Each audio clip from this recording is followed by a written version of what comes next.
a pleasure for CIDOB to have Renée DiResta with us. She's a researcher, a professor, assistant professor at Georgetown University at the McCourt School of Public Policy. Yes. And she's also a writer with a very interesting book, the latest I read, The Invisible Rulers. Thank you. So she works on how influence work, especially in democratic societies in this digital age. So welcome to CIDOB. Thank you for having me. For being with us in such a challenging moment, in fact, because you've been researching about disinformation, about the impact of internet and the networks in our societies, but it is also true that we are now in a changing moment because of AI and generative AI. So I think that we've been going through an evolution from alternative facts to alternative realities, yes. Probably we could say, because it's true that it has brought this kind of fragmentation in our societies, this fragmentation of perceived realities in facts. So from the information disorder to this AI slop, where we have all this low quality content just to attract and keep attention of users. Where are we now? So, because technology is evolving, our society is changing, and I have the feeling that we still didn't know how to deal with all that. I think, well, you're hitting on exactly the right issue, which is that it's accelerating very quickly. There's a sense that we still haven't addressed the challenges of social media. We still haven't quite learned how to deal with things like issues of the challenge of balancing free expression with information integrity. How do we ensure that the public is informed while also prioritizing giving people voices, right? So that challenge is very core to social media. And now we have a new layer on top of it, which is that you can create artifacts that are quite realistic looking. And you can do that quite cheaply, quite inexpensively. You can do that quite quickly. And I can talk a little bit about investigations that I've been doing recently where we see the expansion into political manipulation that is almost entirely financially motivated, where the politics of it is almost irrelevant. What really matters is the recognition that with the ability to capture attention and generate rage, you can turn a phenomenal profit.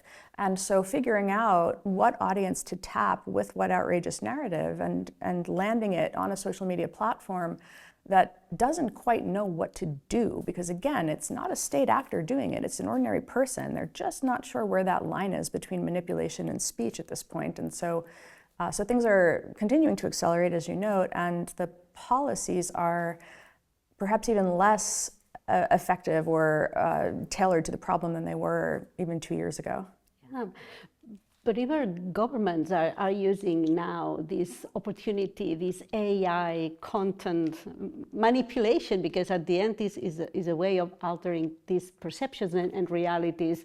And this is part already of the political communication on, well, democratic governments, I have to say, and we see that also in electoral processes.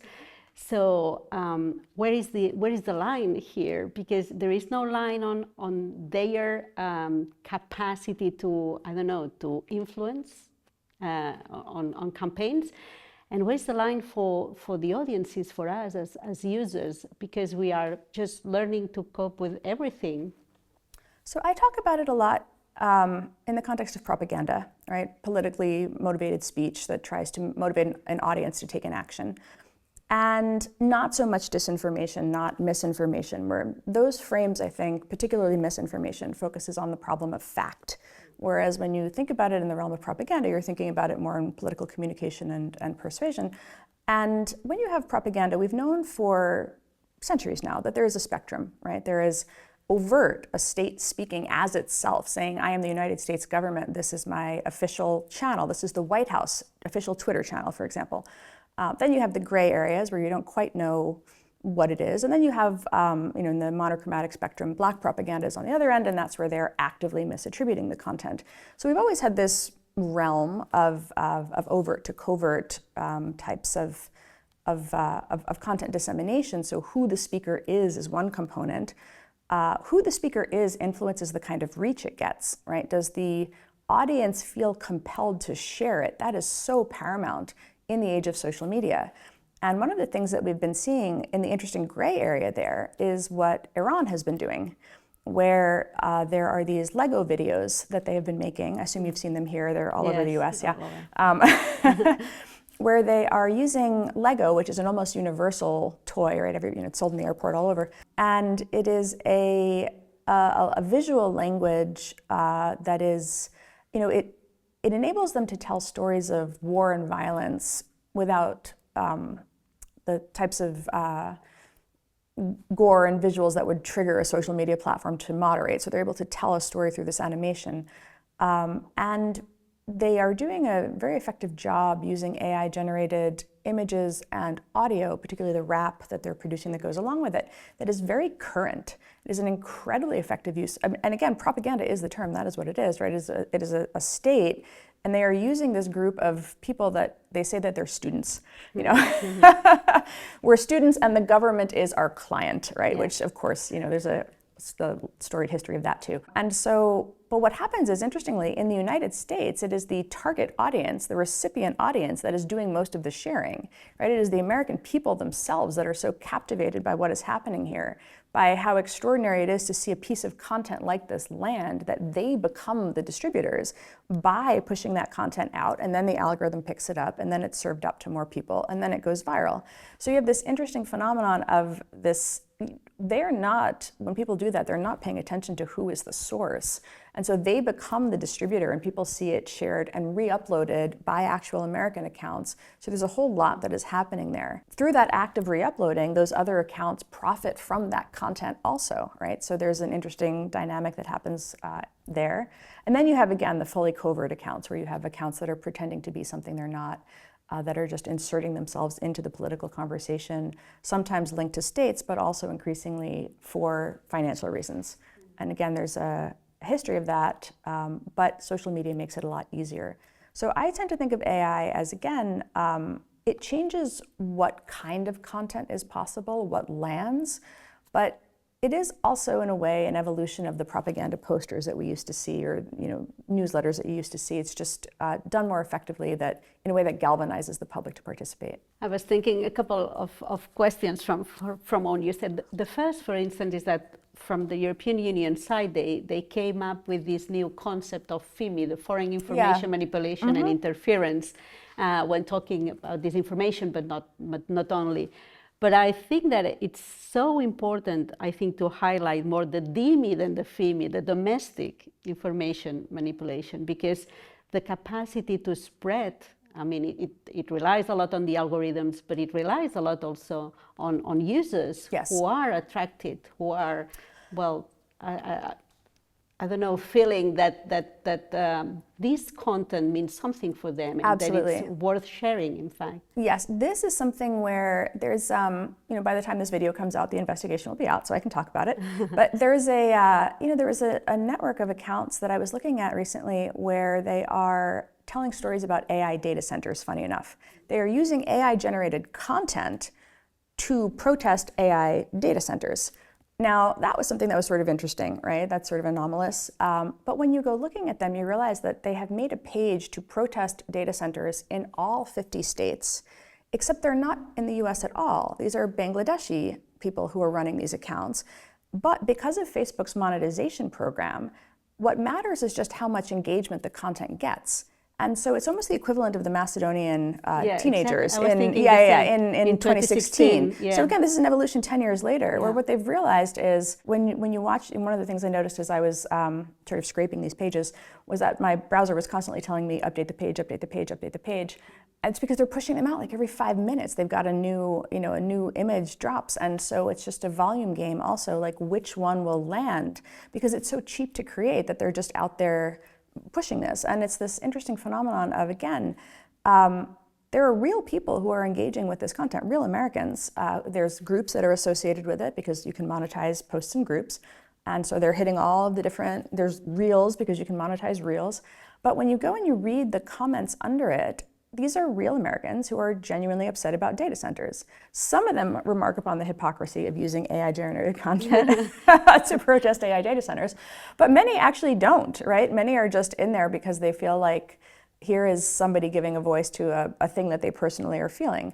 And you actually see this quite a bit because the effective people who are doing this for financial reasons, what they do is they try to figure out what audience is having a separatist movement in a country right now, what audience is having racial tensions, what audience is having these big key real issues that people really do feel, because that's what will get them the engagement and that's what will make it go viral, and they'll make money off of it. Meanwhile, you have these very inauthentic participants that are they're throwing gasoline on a fire. But one of the questions I get a lot is, well, shouldn't the platforms just be taking this down? And the problem there, yes, I would argue that financial manipulation is still manipulation, but the problem is there is that line where I think a lot of the politicians hope that if you just take down the fake stuff, the real problem goes away, and it doesn't, because the people who are engaging with it really do have an issue with that issue, and there's a belief that if you just, no, it's fake, it's fake, it's fake, then you lose the public, and then they feel that the issue is being censored as opposed to the manipulative accounts are being taken down, and that is a problem. Yeah, I agree. At the end of the day, what disinformation has done in principle was to, in fact, amplify existing grievances, identify and amplify them. So yes, you can erase the content, but the grievances are there, right, and in the society. So this connection of the online and offline, it's much more evident than we tend to think, because if we focus everything on the platforms, but we don't see the connections of all the changes and yes, the feeling in the society. And this is my second question, that it has a lot to do about these blurred lines, because you were also mentioning that you have the official accounts, and then you have the non-official, or these fake accounts, and then you have the users. But at the end, they are all related in a way, and you can have the same kind of content going through the three different. And I think that now these blurred lines are even more blurred than ever. If we see also this, this kind of connivance or alignment between some big platforms and the US government, for instance, in a way. The relationship between tech platforms and government in the US is, it's been interesting to see where the shifts are. There is a school of thought that I am partial to, which is that you should want there to be tension between industry and government, right? You should not want you should want a nice healthy tension there.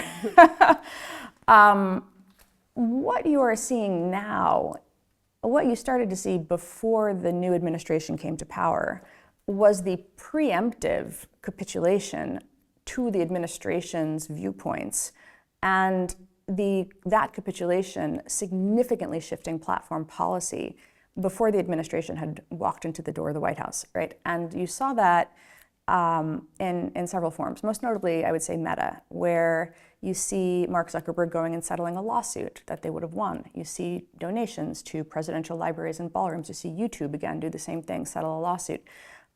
These are lawsuits where Donald Trump was rather notoriously taken down after inciting violence on January 6th. The platforms have the right to take down accounts. This is not a question under U.S. law, actually, that they would have won those cases, but instead they chose to settle and make political donations. And then you saw the policies shift. You saw them say, okay, well, we're going to change some of our content moderation policies in this direction.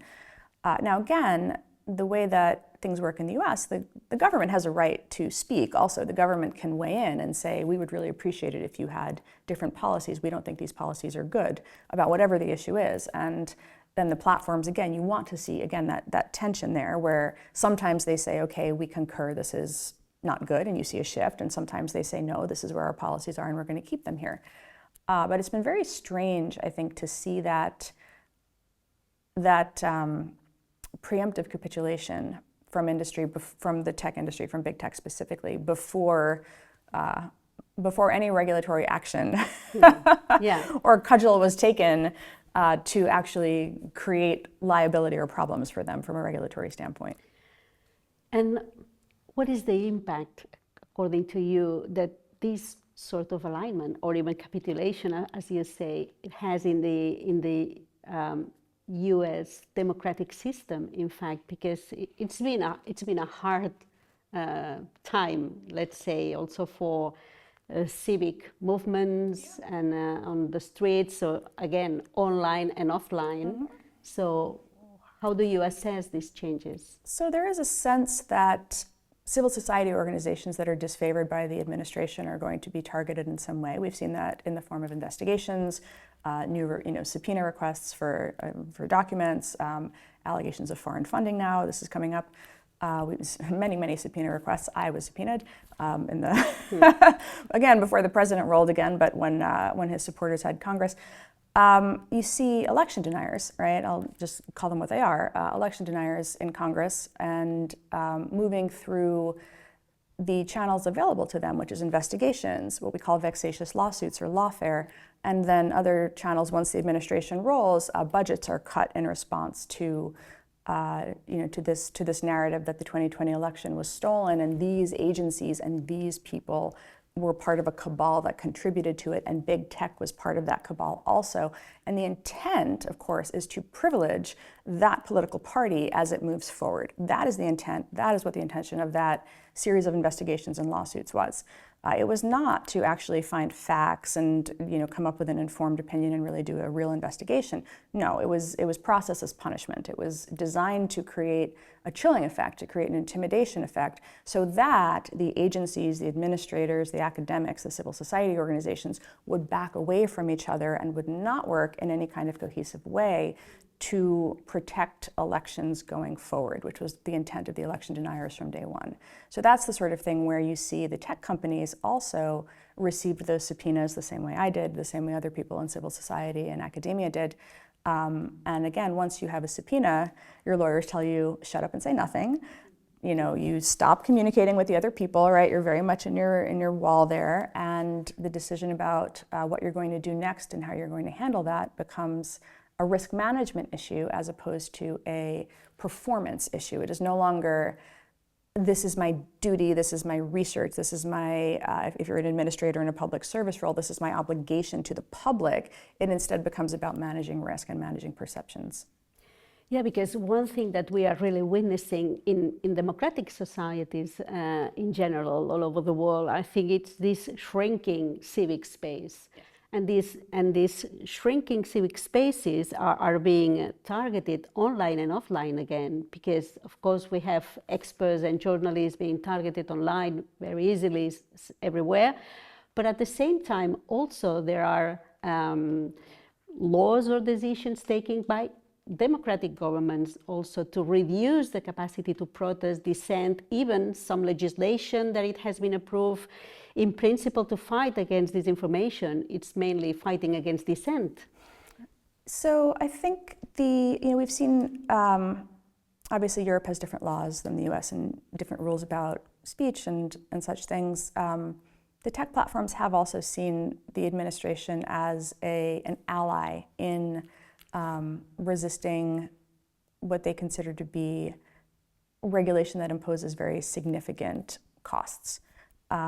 Not just in the,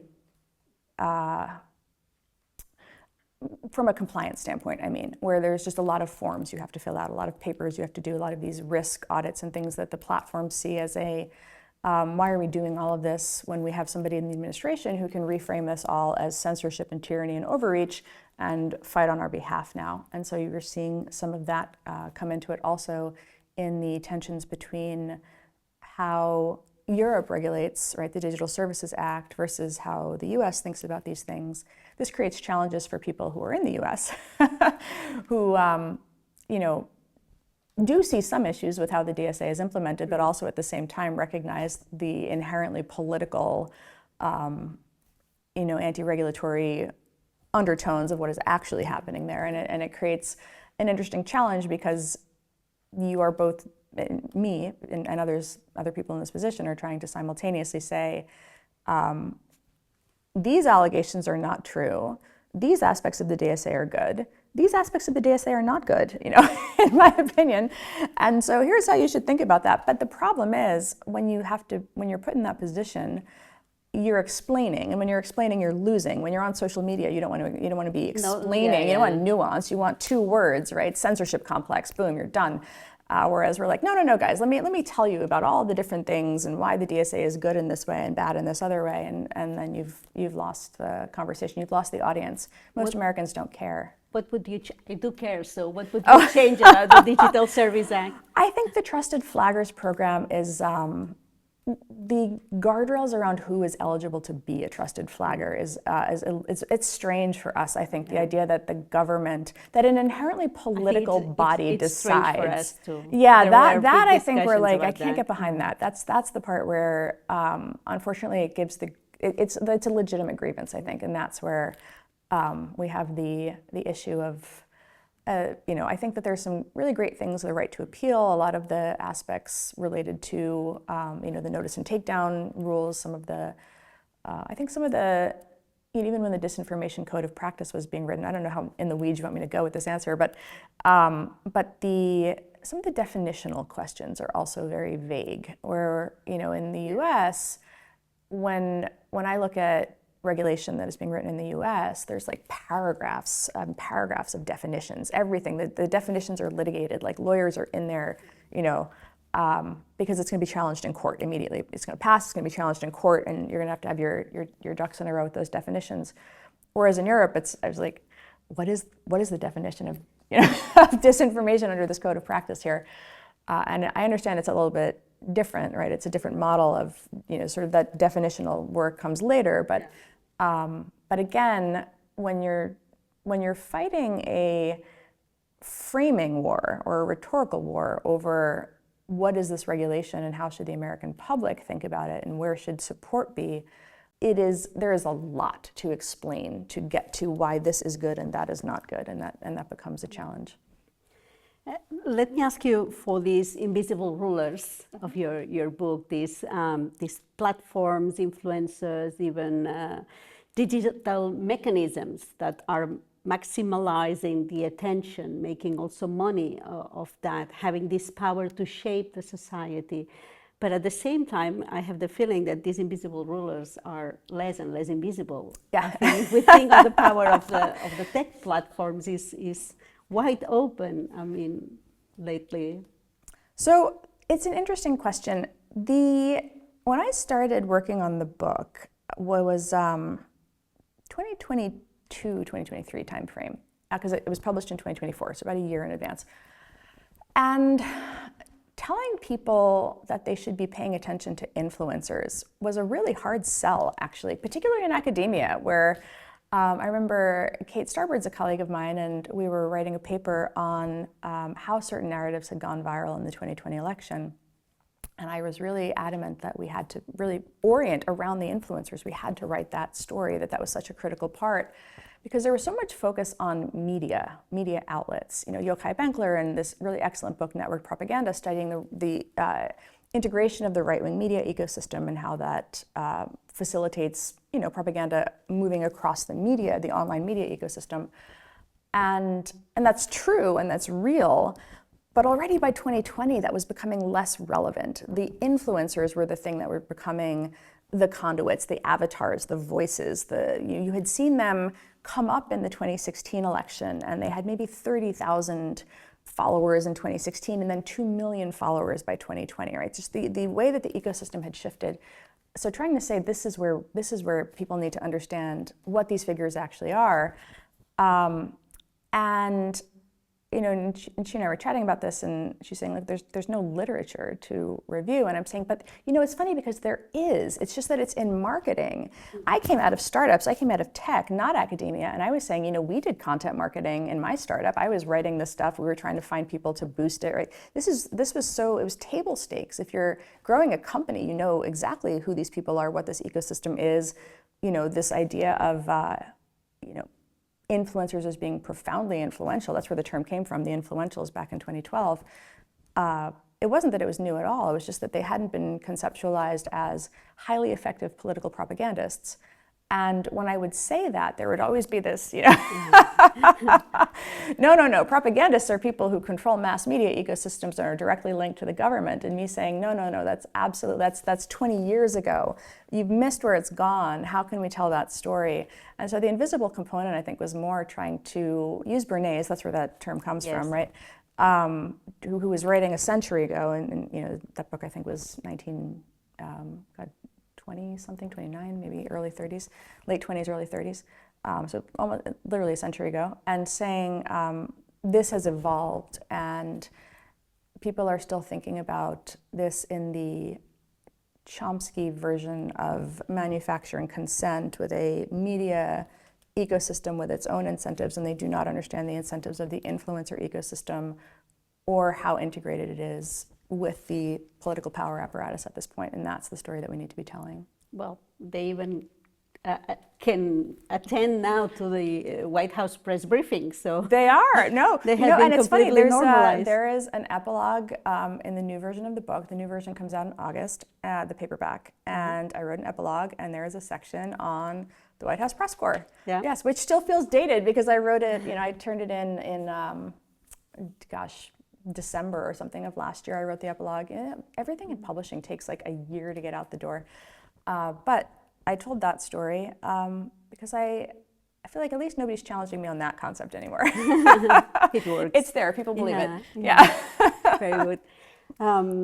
Again, with this idea of acceleration that you were also mentioning, I was reading a few days ago that the quantity of content online that it's upload online, it increases 20% every year in the last 5 years. So we keep, again, in this more abundance of content, whether if it's reliable or not.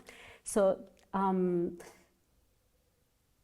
how can we deal with this flooding of content? That's the first, and how this has been affecting our relation with that, because I've seen that some experts now talk lately about this truth fatigue, that to consume news has become a very proactive, hard or time-consuming exercise. If you have to, I don't know, every claim has to be verified, and so at the end, to be sure that what you read is true, it can be exhausting.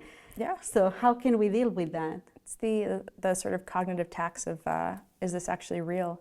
I notice it whenever I watch a video at this point, this question of, even if it's, I remember one where it was like, some squid getting captured in a net or something, and you're like, okay, but is that a real squid? Now this is very low stakes, right? No, my life is not impacted by whether that squid is real or not, but you still have to sit there and Google, right?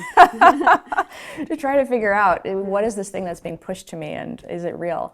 So this is it's a very real thing, this phenomenon of a lot of the way that people are taught media literacy, or the assumptions that we make about teaching people to check sources and things like that. A lot of this assumes information scarcity, that you have to go looking for things, whereas now there's too much.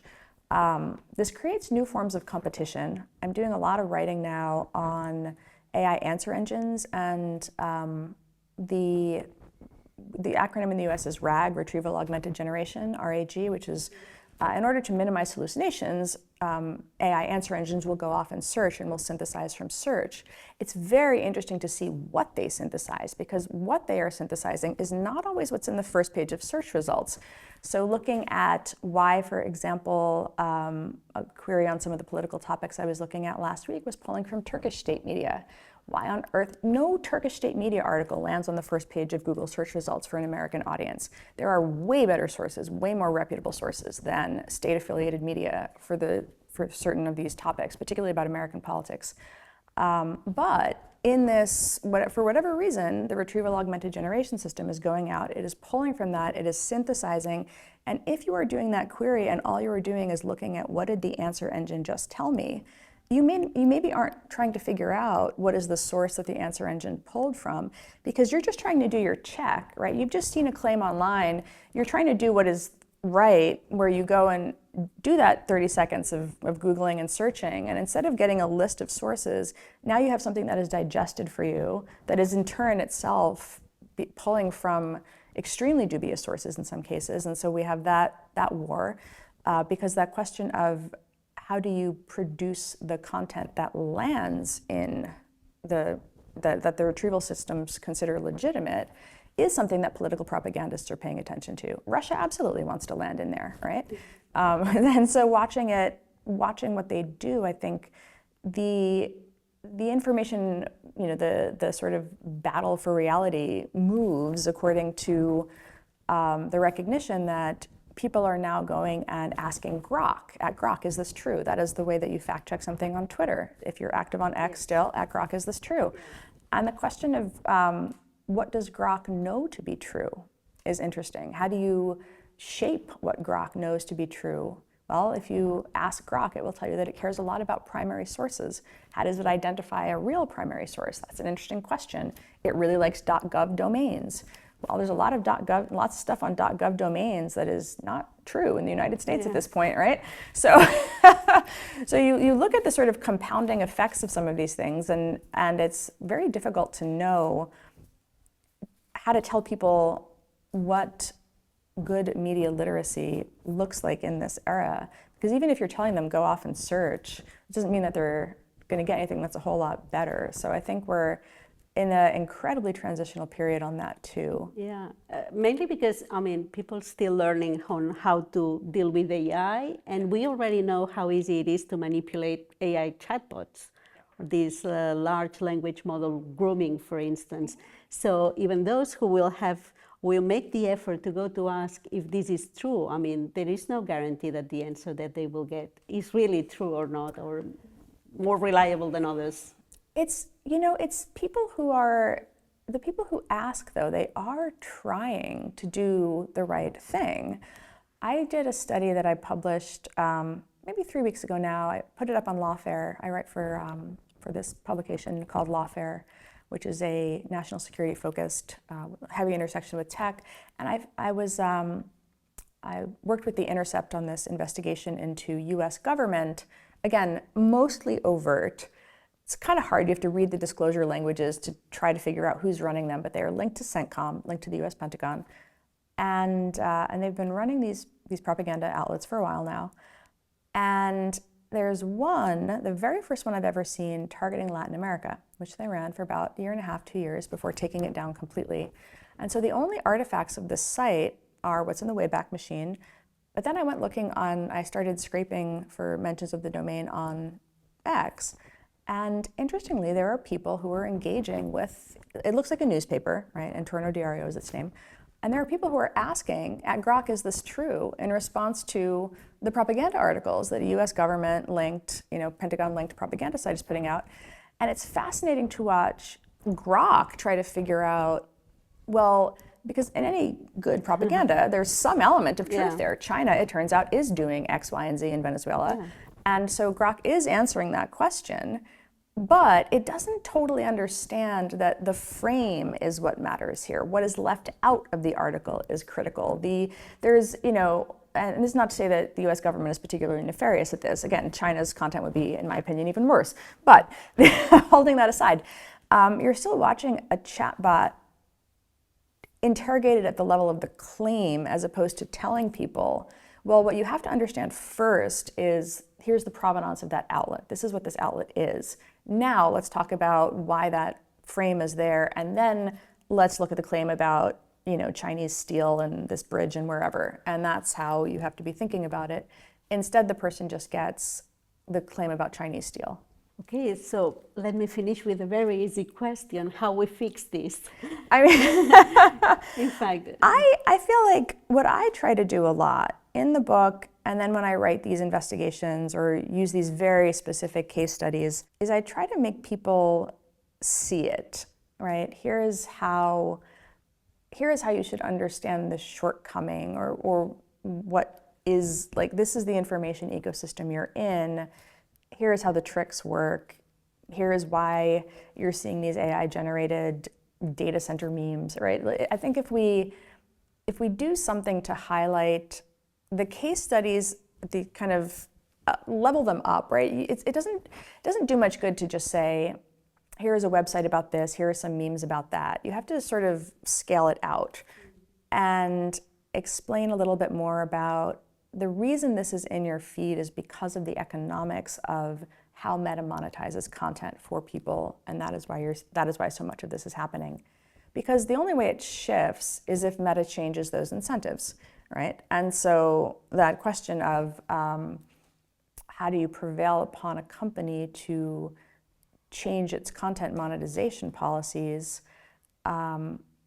honestly, in the US, there's very little that you can do to say, change your content monetization program. But then that's the problem, that you have to choose between a systemic reform or individual responsibility. Exactly. And we end up also always putting the pressure on the individual. On the user. Yeah.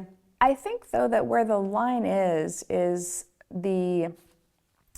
a number of, when you have a certain number of these articles, particularly when the framing is, here's how you are being scammed, here's how your users are being scammed, here's how your users are being manipulated. Again, because the point is not the specific propaganda narrative. We don't need to interrogate data centers. That's not the point. The point is, this can be done with anything, by anyone, in this ecosystem, and it is directly manipulative. It is entirely done for financial reasons. This is not a free speech issue at all. This is purely commercial speech, right? And more importantly, this is explicitly manipulative because it does distort the conversation for people who deeply care about it. So they should be upset about it, and they should be upset at Meta, right? And that's where I think the public pressure is the underutilized thing at this point. It was much more visible in 2017, much more visible around that time frame, where you did see Meta shift policies in response to public concerns as opposed to administration concerns. Now it considers the administration to be a bigger threat to its business than the public, and that's what I think you're seeing. And internal measures went exactly backwards, in fact. Exactly. Yeah. Well, so much to do still ahead. But Renée DiResta, it was really a pleasure to have you here. So, researcher, professor, writer, keep doing your job. Thank you so much. Your good work, and we'll be following you. Thank you very much for coming to CIDOB. Thank you.